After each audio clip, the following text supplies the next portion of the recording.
ह्या बघा फॅमिली मी बनवतोय वांग्याचं भरीत. ही वांगी घेतल्या आज मी, चांगली वांगी असते. त्याच्यात मी कांदा खोबरा कोथिंबीर बघा आपली वांगी सगळी भरून झालेली आहेत. आपण हे बघा छानपैकी आपली वांगी भरली आहे. आता आपण ही तेलामध्ये सोडूया. त्याच्यामध्ये राई जिरा हिंग टाकलं. आता आपण ही तेलामध्ये थोडंसं आपण तिथं पाणी टाकलं.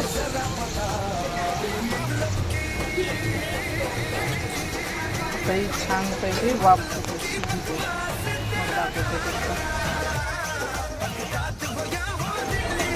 ही बघा माझी भाकरी कशी मस्त टम